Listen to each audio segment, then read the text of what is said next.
Inside the Great Pyramid, there is absolute emptiness.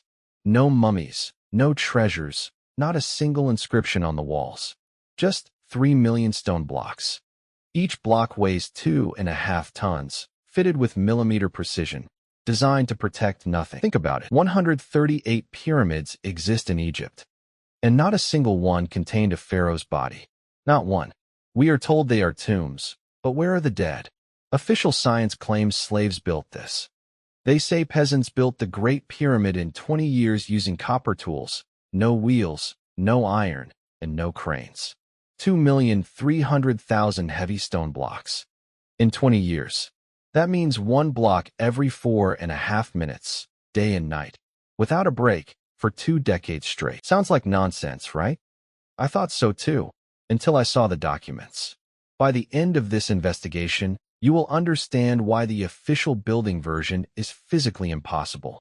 We will explore what technologies were actually used and why Egyptologists have hidden the truth for 150 years. But first, I need your help.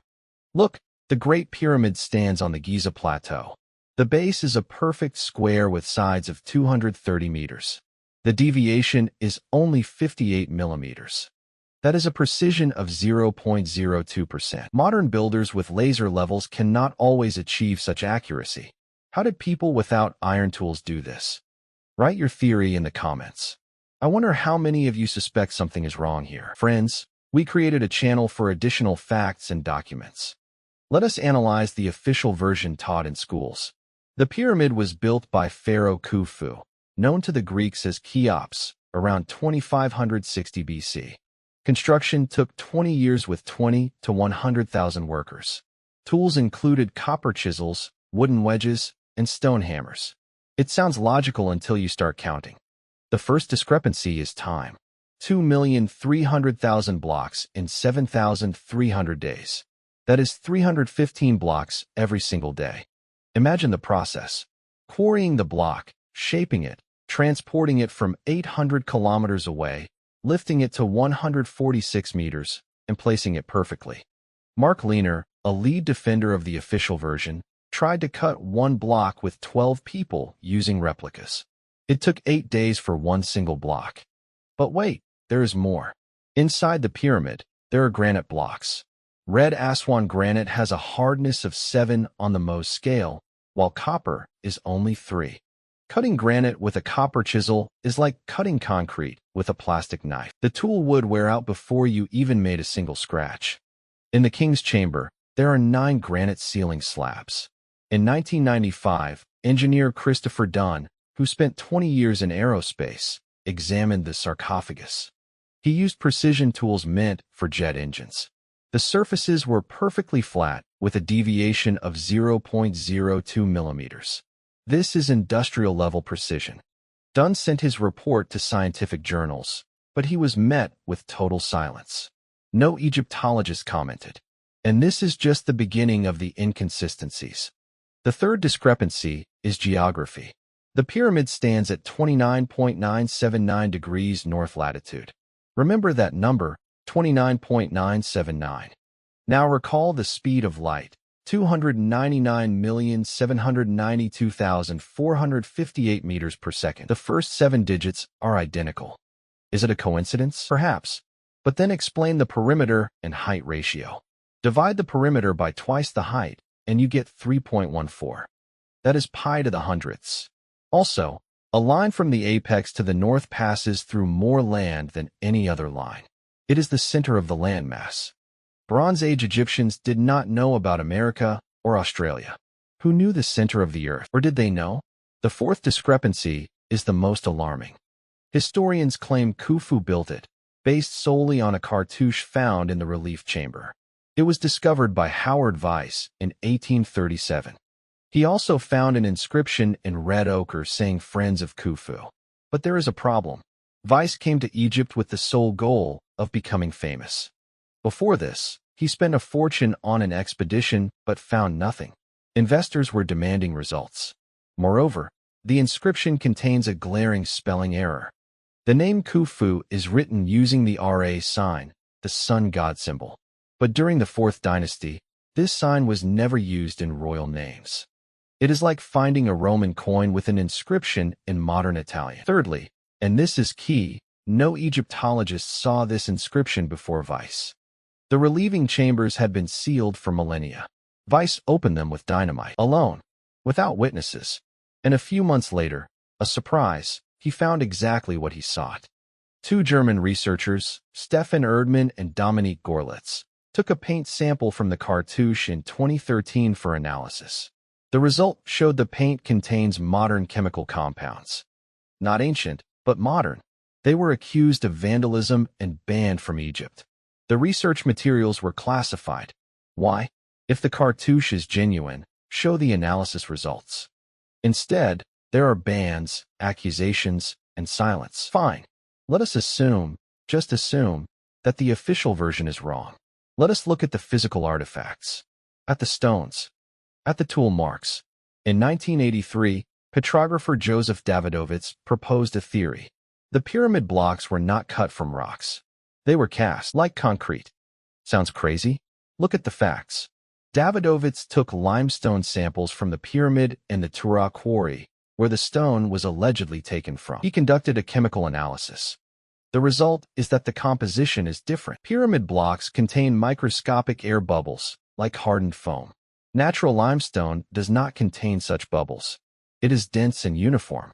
The pyramid blocks contain organic fibers, plant remains.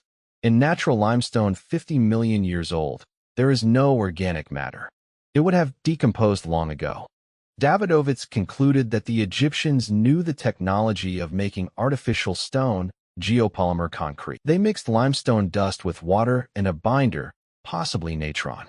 They poured it into forms and waited for it to harden. This explains the speed of construction. This explains the perfect fit of the blocks. They were cast against each other. This explains why there are no tool marks on the blocks. But this does not explain granite. Granite cannot be cast. Granite is an igneous rock. It forms at temperatures above 600 degrees deep underground. And in the pyramid, there are thousands of tons of processed granite with perfect surfaces, accurate to 1/100th of a millimeter. How? In March 1999, Egyptian authorities closed the Great Pyramid to visitors. The official reason was restoration. In reality, they sent a team of engineers with endoscopic equipment, small cameras on flexible cables, like those used to inspect engine parts. They investigated the so-called ventilation shafts, narrow channels leading from the king and queen chambers to the outside. The shaft width is 20 centimeters. A human cannot crawl through. In the southern shaft of the queen chamber, 60 meters from the entrance, the camera found an obstacle. A stone slab with 2 copper pins. Egyptologists called this a door. In 2002, a robot drilled through the slab. Behind it was another slab. They drilled through that too. Behind it was an empty space, and strange red symbols on the wall. What kind of symbols? Officially unknown. The photographs are classified. The public was only shown blurred images at a press conference. More than 20 years have passed. No publications, no research, no explanations. What did they find? But the most interesting thing is not in the shafts. The most interesting thing was found by French architect Jean-Pierre Houdin in 2005. Houdin studied the internal structure of the pyramid using microgravimetry, a method that measures the slightest changes in the gravitational field. Dense stone has higher pull, empty space has weaker. The results showed an anomaly. Inside the pyramid, there is a spiral structure. Voids running in a spiral from bottom to top, like a winding staircase. Houdin suggested this is an internal ramp. Blocks were lifted along it from the inside. A beautiful theory, but there is a problem. If the ramp exists, why was it not found earlier? There are dozens of passages, chambers, and corridors in the pyramid. Researchers have been crawling there for 200 years. How can one miss a spiral tunnel? Houdin's answer: the ramp is walled up, intentionally hidden, covered with stones after construction. Why hide construction technology? It is like hiding scaffolding after building a house. It is meaningless unless something else is hidden inside the ramp, something that was not meant to be found. In November 2017, an international group of physicists announced a sensation. The Scan Pyramids project. They use muons, particles from the atmosphere that pass through any material. but the density of matter affects their trajectory. By analyzing muon flows, one can scan any object, even a pyramid. The scan result, a previously unknown cavity inside the Great Pyramid. The length is at least 30 meters, possibly more. Precise dimensions could not be established. It is located above the Grand Gallery, closer to the center of the pyramid. A 30-meter void, a hidden chamber the size of a passenger plane, which no one knew about for 4,500 years. Egyptian authorities immediately issued a statement. Minister of Antiquities Khaled El-Anani said, quote, "The discovery requires additional verification. We will not draw premature conclusions." That was in 2017. It is 2025 now. 8 years have passed. No additional research has been conducted. Drilling is prohibited. Access to the area above the Grand Gallery is closed. A 30-meter hidden chamber in the center of the greatest structure of antiquity, and no one wants to know what is inside. Or someone knows, and that is why they keep others out. And now the strangest part. Something Egyptologists prefer not to talk about at all. In 1881, British archaeologist William Flinders Petrie conducted the first scientific study of the pyramid. He was a pedant. He measured everything and wrote down every detail. In the king's chamber, Petrie discovered a granite sarcophagus, the same one that was later studied. Christopher Dunn studied the sarcophagus, but Petrie had noticed something else. On the inner surface, there were tool marks. Parallel grooves, 1 millimeter deep and spaced exactly 2.5 millimeters apart. Petrie was an engineer. He knew that handwork leaves uneven traces, as a human hand trembles and pressure fluctuates. These marks were perfectly straight, parallel, and uniform across the surface. Petrie reported that such marks could only be made by a rotating tool with a fixed tooth, similar to a modern circular saw. A circular saw, in the Bronze Age. Cutting granite requires materials harder than steel. But Petrie found something even more alarming in the piles of construction debris that had accumulated around the pyramid over thousands of years. He discovered stone fragments with strange holes. Cylindrical openings, 5 to 15 centimeters in diameter, perfectly round with smooth walls and spiral grooves, much like the threads inside a nut. The spiral pitch was 2.5 millimeters, the same as on the sarcophagus. Petrie realized these were drill marks. The ancient Egyptians had clearly used tubular drills. They would penetrate the rock by rotating and cutting into the material. The speed of penetration shocked Petrie most of all. He calculated the physics required for such a deep groove. To leave such a deep groove in one rotation, the drill needed 2 tons of pressure or 500 rotations per minute. 2 tons of manual pressure is simply impossible. 500 rotations per minute requires a modern electric motor. Egyptologists argue that copper pipes, abrasive sand, and a wooden pole for rotation were used, claiming it was hand labor. Petrie countered that copper is too soft. It would wear down before the sand could cut the granite. No pole could provide 500 rotations per minute. It is physically impossible. His objections were ignored. Petrie's report was published in 1883, 140 years ago. Since then, no Egyptologist has repeated his measurements or explained the contradictions. There was silence, but this story has a sequel. In 1996, American engineer Chris Dunn, the one who measured the sarcophagus, gained access to Petrie's collection. It is kept at University College London, containing artifacts from Egypt. Dunn searched for those stone fragments with drill marks. He found them and measured them with modern instruments. The results confirmed Petrie's calculations. Moreover, Dunn discovered a detail that Petrie had missed. The spiral groove on the granite went deeper than on the quartz. Even though quartz is softer than granite, this contradicts the logic of abrasive drilling. If you rub sand on stone, the softer material wears away faster. The groove should be deeper on the quartz, not the granite. The only explanation is that the drill was cutting the stone directly, not with an abrasive, but with a blade. A blade that cuts granite easier than quartz. Such a material does not exist. Even a diamond cuts all minerals equally, as it is harder than any of them. This means it was not a mechanical tool. It was something else. Dunn suggested ultrasound, high-frequency sound waves focused into a narrow beam to destroy the crystal structure. The granite, being large crystalline, breaks down faster than the fine crystalline quartz. Ultrasonic drilling, 4,500 years ago. You know what is the strangest part? The samples still lie in the museum. Anyone can look. Anyone can measure. Anyone can repeat the experiment of Petrie and Dunn, but no one does.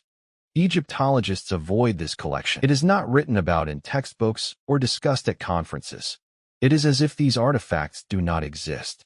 But they do exist. They lie on the shelves of a London museum, stone witnesses to technologies that should not have been. This leads us to the main question. If the ancient Egyptians possessed such technologies, where did they go? Why are there no records or images? And why are there only primitive copper tools in the pharaohs' tombs? The answer might be simple, frighteningly simple. Because it was not the Egyptians. In 2005, excavations began under the Great Pyramid. The official goal was to study underground chambers mentioned by Herodotus 2,500 years ago. The work was led by an Egyptian archaeologist whose name I will not mention. He still works in Egypt. Through mutual acquaintances, I managed to get a fragment of his personal diary. Entry from March 14, 2005. We cleared a vertical shaft to a depth of 12 meters.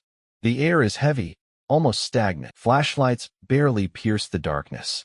No decorations or inscriptions on the walls, only bare stone. At the 15-meter mark, there is a horizontal corridor, about a meter wide. The ceiling is low, forcing us to walk bent over. Dust has not settled here for centuries.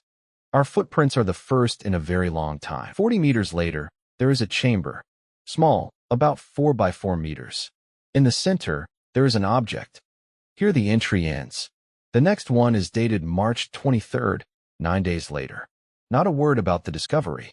Only technical notes about soil and ventilation. What kind of object was in the chamber? I tried to contact this archaeologist. I wrote to his work email 3 times and called him once. He hung up immediately.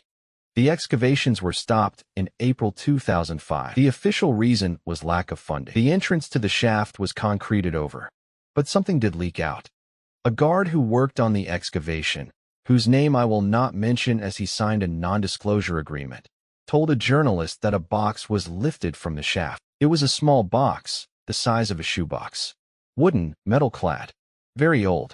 The box was taken in an unknown direction.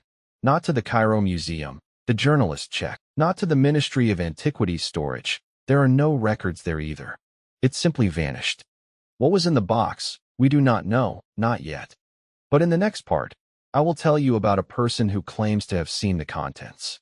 He worked as a technician restorer at the Cairo Museum from 1992 to 2011.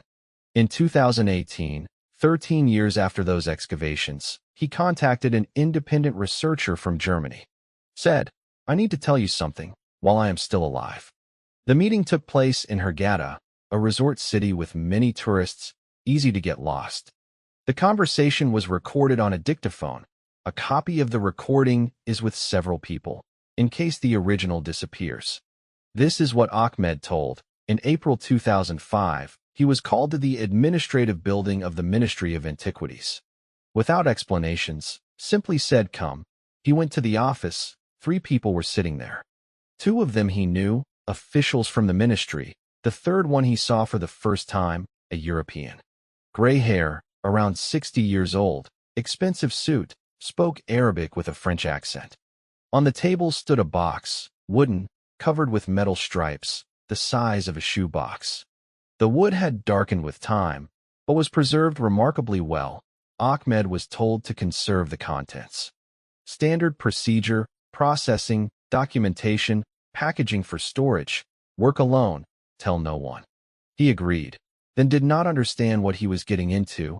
The box was opened in front of him. Inside was a cloth, linen, almost decayed, several layers. Ahmed removed them with tweezers, layer by layer. Under the cloth lay an object. Ahmed stopped talking at this point in the recording, remained silent for a long time. Then said, I have worked with antiquities for 20 years, seen thousands of artifacts, but something like this. The object was metallic, the size of a palm of an adult male, flat, about 1 centimeter thick. The shape was an irregular rectangle with rounded corners. The surface was smooth, perfectly smooth, like polished glass. The color was dark gray with a slight metallic sheen, not gold, not silver, not bronze, something else. On one side were depressions, a geometric pattern, lines, circles, points, too perfect for handmade work, too complex for primitive tools. Ahmed took the object in his hands. It felt heavier than it looked, and warm, not room temperature, warm. As if someone had just held it, but there was no one in the room. The box had been standing behind the curtain for several hours. Ahmed did what he always did, photographed, measured, recorded in a journal, weight 412 grams, length 15 centimeters, width 9 centimeters, thickness 11 millimeters. And then he did something he should not have done, took out a small magnet from his pocket. He always carried it to check metals.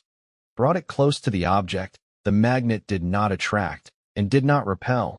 It hung in the air, 1 centimeter from the surface. Ahmed removed his hand. The magnet remained suspended. Several seconds he looked at this.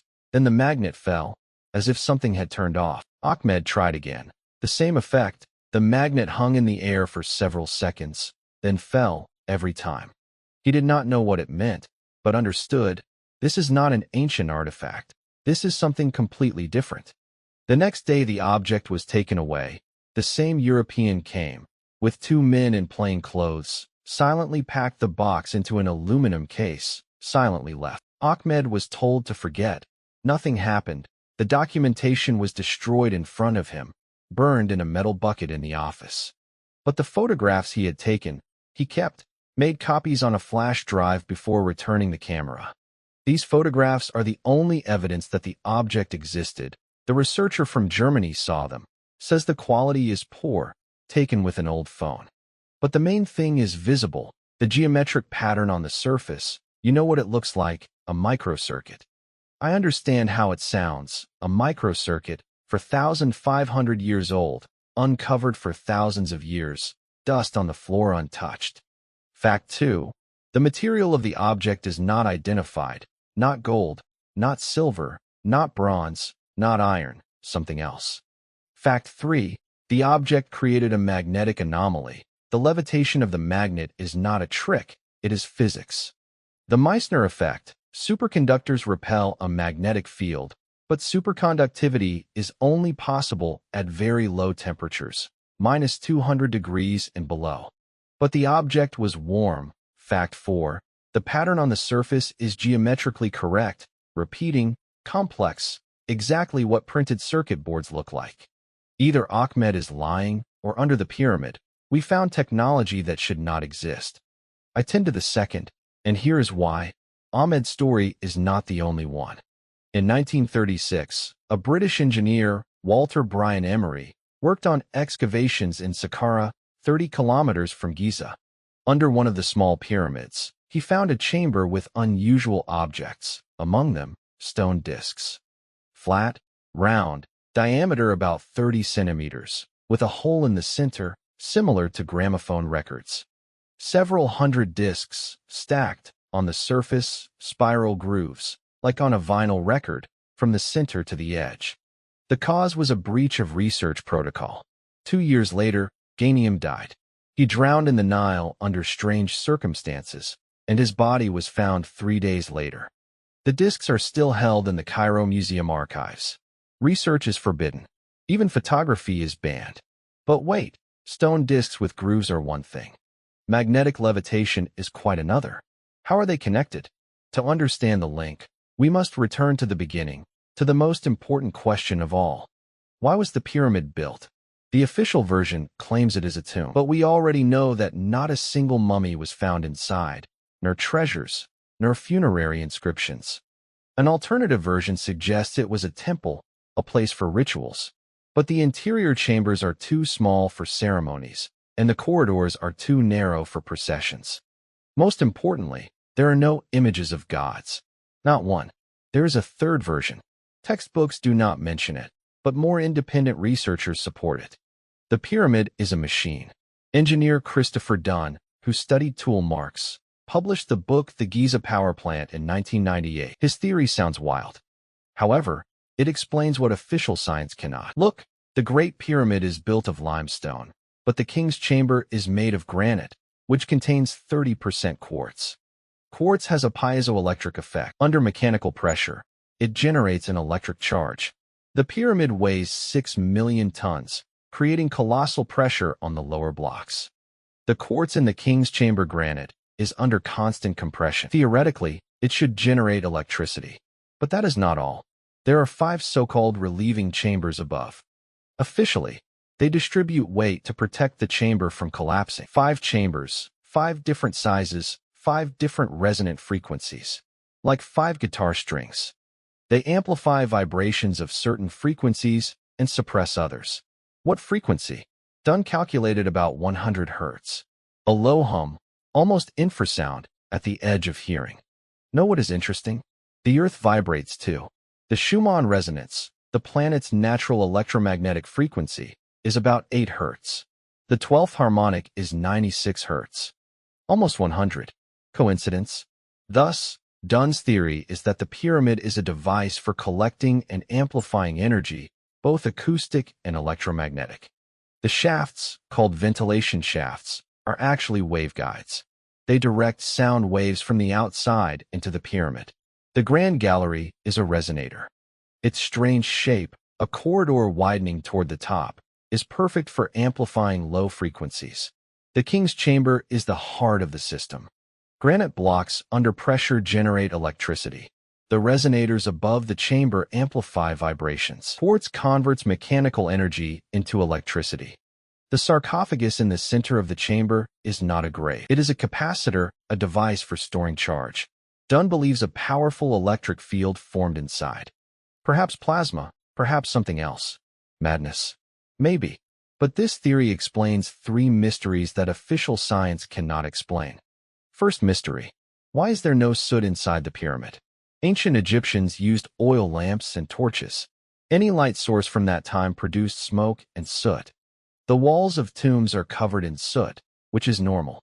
But inside the Great Pyramid, there is not a trace of soot on the walls or ceiling. How did the builders see in the dark? The official explanation is a system of mirrors reflecting sunlight from outside. The problem is that this does not work. Experiments showed that light is lost after 2 or 3 reflections. From the entrance to the King's Chamber, there are several turns and 100 meters of distance. Dunn's theory is that they did not need external light. The pyramid produced its own glow, perhaps plasma or electricity. Second mystery. Why is the sarcophagus in the King's Chamber wider than the entrance? It was impossible to bring it in after construction. This means it was installed during construction. The chamber was built around it. If it is a grave, why such complexity? Why not make the entrance wider? Dunn's answer. The sarcophagus is not a grave. It is a key element of the machine. Its dimensions and position were calculated with engineering precision. It cannot be changed. Third mystery. Salt deposits. There is a white crust on the walls of the Queen's Chamber. Analysis showed it is salt, sodium chloride, and traces of other minerals. Where does salt come from in a dry chamber in the middle of a desert? The official explanation is that salty water seeped from the surrounding rocks. The problem is that there is no salt in the King's Chamber, even though it is nearby on the same level. Why is there salt in one chamber, but not the other? Dunn's theory. A chemical reaction occurred in the Queen's Chamber. Salt was a byproduct. The chamber was part of a system that produced something else, perhaps hydrogen. Hydrogen gas, which provides colossal energy when burned. Hydrogen energy, 4,500 years ago. I know what you were thinking. This is too much. This is science fiction. The ancient Egyptians could not have known about electricity, hydrogen, or resonances. And here is the most interesting part. Who said it was the Egyptians? In 1993, geologist Robert Schoch from Boston University came to Egypt. He was not interested in the pyramids, but the Sphinx. The Sphinx stands near the Great Pyramid. Officially, it was carved from the rock under Pharaoh Khafre, 1,500 years before our era, at the same time as the pyramids. Schoch looked at the Sphinx and noticed something strange. The erosion on the Sphinx's body is vertical. Deep grooves run from top to bottom. This is a characteristic sign of water erosion, rain erosion. But there is no heavy rain in Egypt.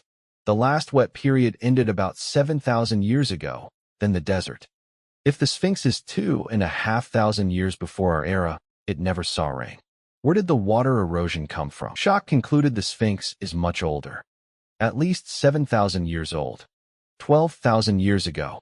This implies the Sphinx was built well before the Egyptian civilization, long before the pharaohs, and long before the pyramids were ever conceived.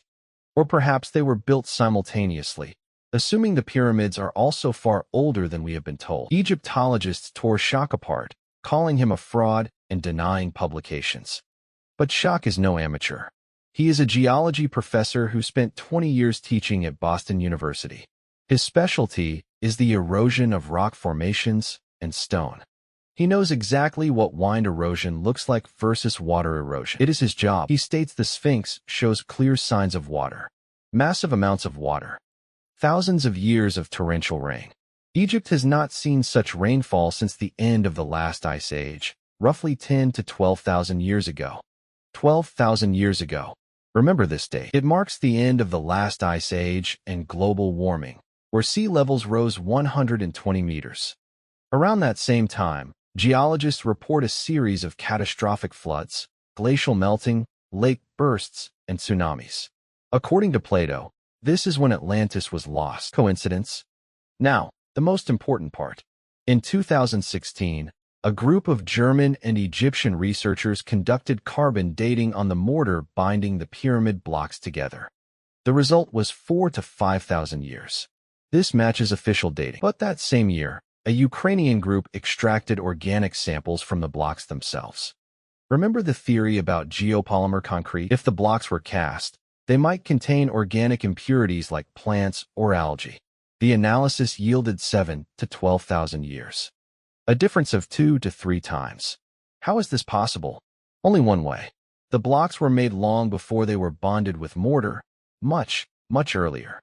Someone built the pyramid 12,000 years ago, and the Egyptians repaired it 5,000 years ago, adding internal chambers and claiming authorship for themselves. This theory explains the main contradiction. Why did Egyptians depict pyramid building but leave no blueprints? Why boast of tombs but never explain the advanced technology used? Why are there thousands of scenes of daily life on temple walls, but not a single image of lifting multi-ton blocks? Because they did not build them. They found them. They discovered ancient structures, did not understand their purpose, decided they were sacred, adapted them as tombs, and declared them their own. The true builders vanished long before, along with their technology and their machines. Almost entirely. Almost. Because something remained, hidden, forgotten, and waiting. The object Ahmed saw did not appear from nowhere. It was placed there intentionally in a sealed chamber, buried under 15 meters of solid stone. Who placed it there and why?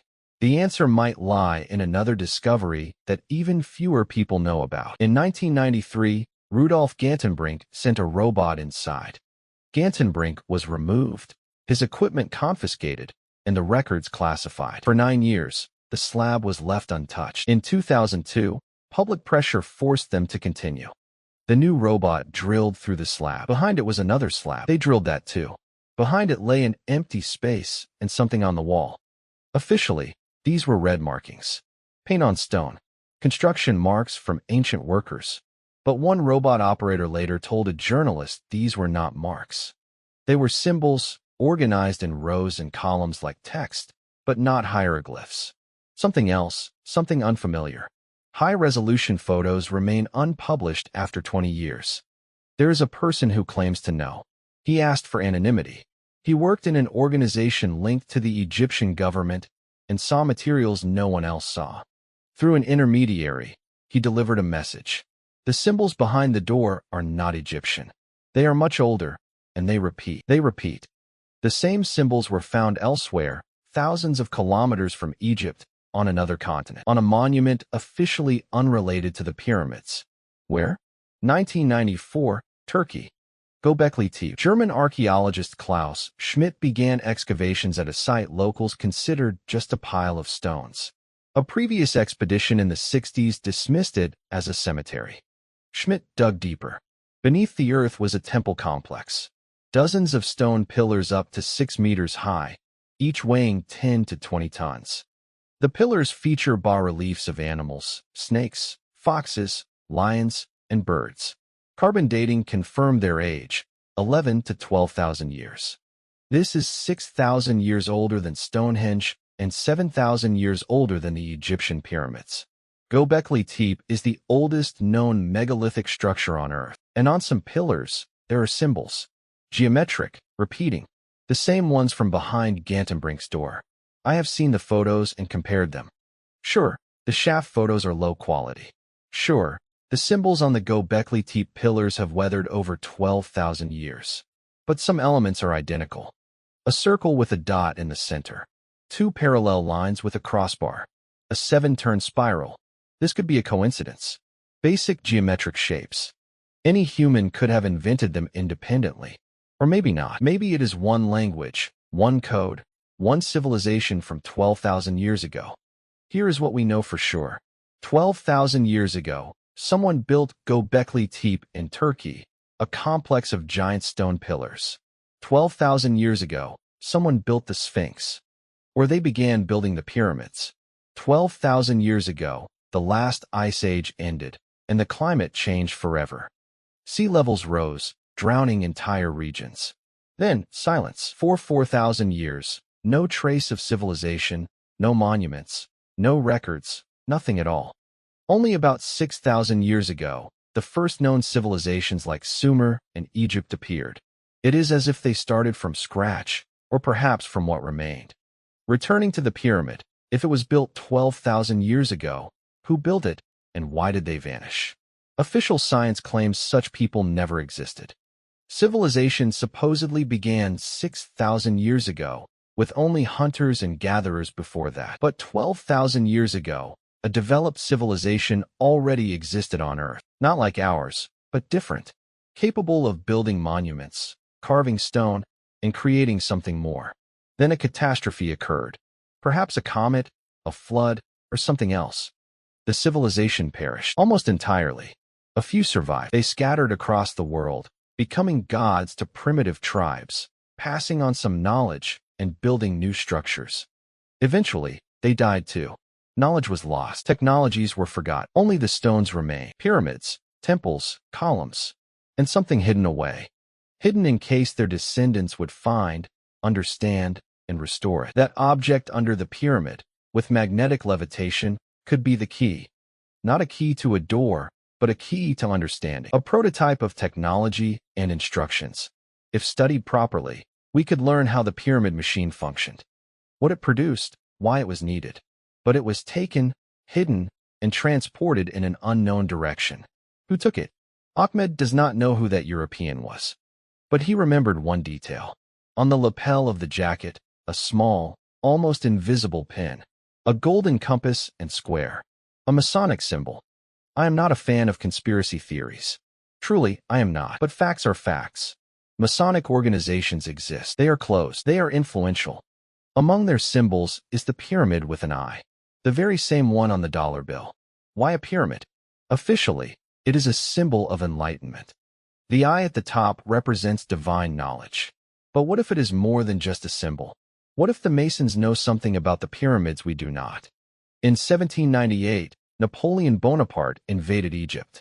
With him was an army of 167 scientists. The official goal was the study of antiquities.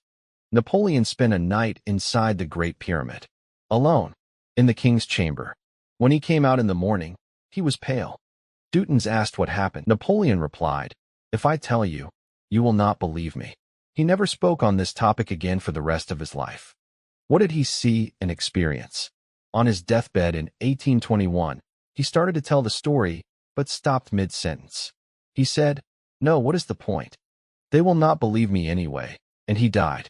It is known that Napoleon was a Mason, initiated into the Philadelphia's Lodge in 1798. The same year he arrived in Egypt. A coincidence?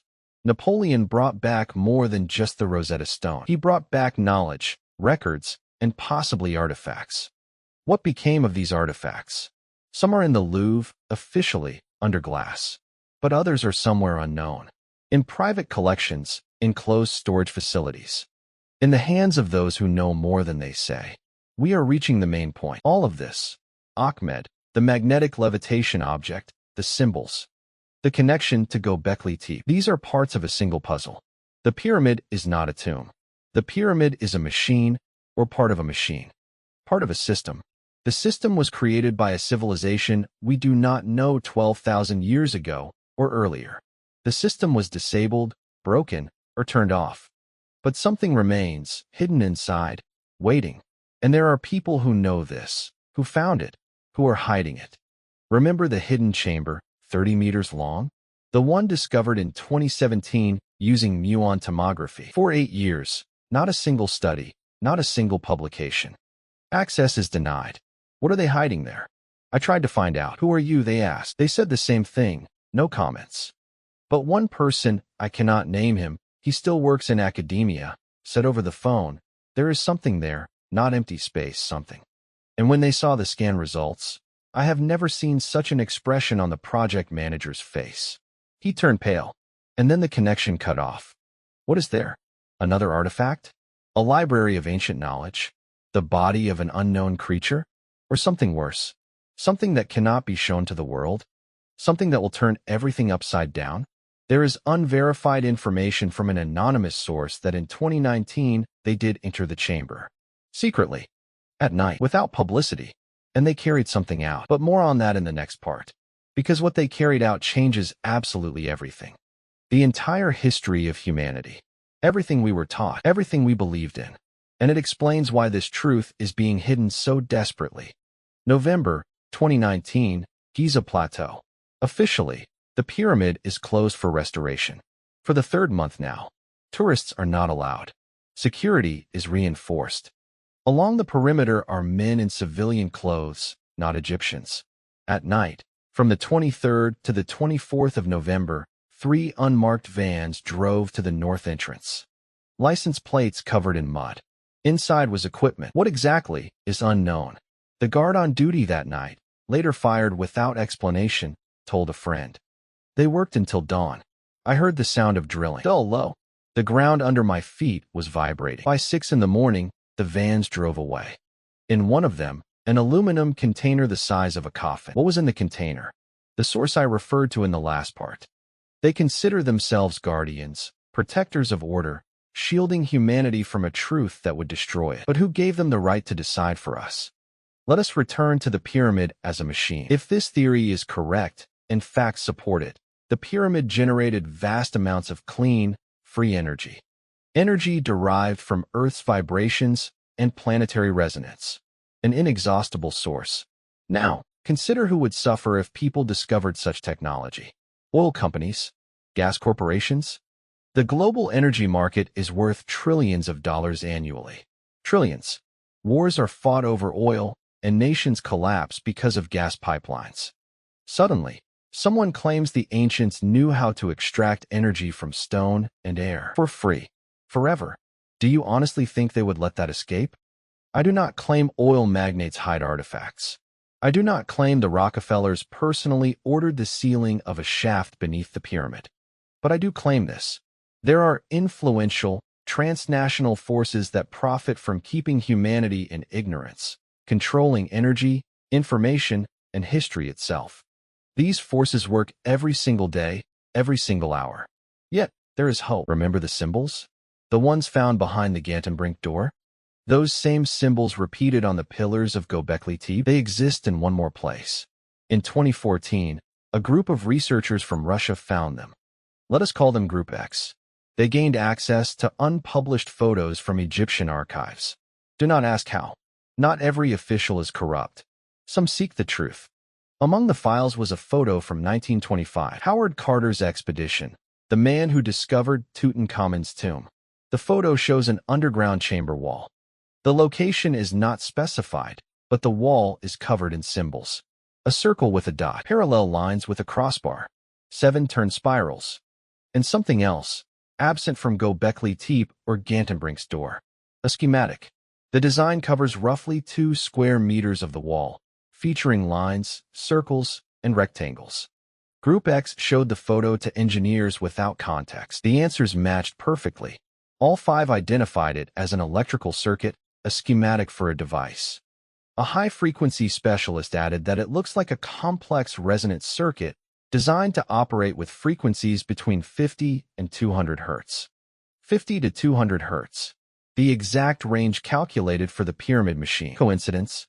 This schematic is an instruction manual left 12,000 years ago. The creator wanted descendants to understand, to restore the technology, to restart the machine. The 1925 photo is the only copy. The negative was destroyed. Carter's expedition records for that period are missing, confiscated, or lost. The chamber remains unidentified. Maybe buried, maybe walled off, maybe even blown up. Yet the schematic exists on that one photograph, in the hands of those who want the truth. They are studying it right now, this very minute. Understand this. The fight is not lost. Truth is not buried. It leaks out, drop by drop, through the cracks in the wall of silence. Ahmed told his story, and it reached us. A Giza guard told his, and it reached us. Someone smuggled a photo from the archive, and it reached us. They risked their careers, their freedom, maybe their lives. But they do it because they know the truth is more important than fear. Now about us.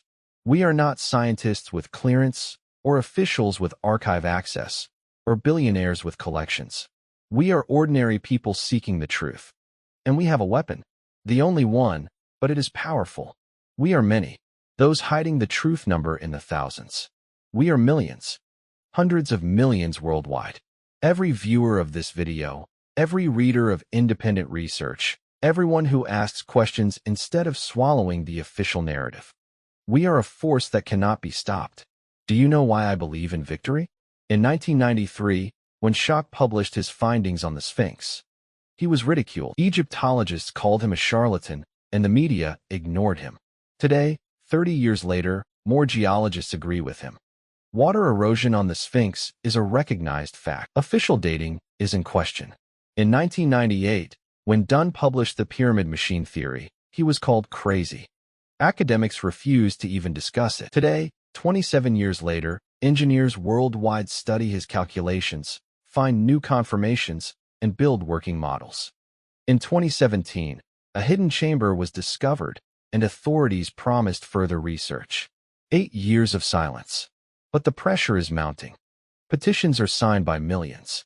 Journalists ask questions. Politicians begin to take interest. Sooner or later, the wall will crack. The truth will emerge. The only question is when. And that is where you are needed. Not money, not connections, not clearances. You need a voice. Your voice. Share this video with friends, family, colleagues, social media, and messengers. Everywhere. Not because I want views. Honestly, I do not care. Because every person who learns the truth is another crack in the wall. Another voice demanding answers. Another reason for those hiding it to tremble.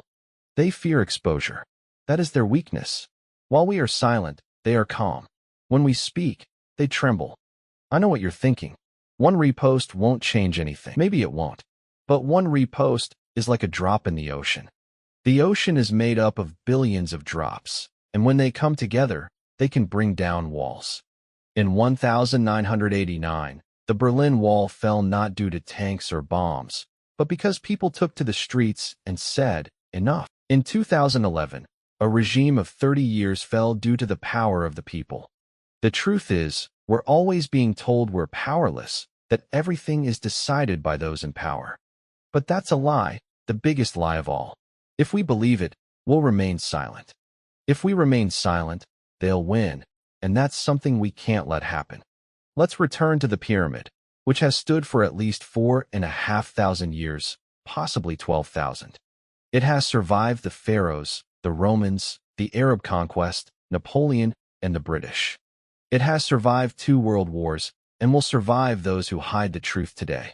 When the truth comes out, and it will, the pyramid will still stand as a witness, a monument to a civilization.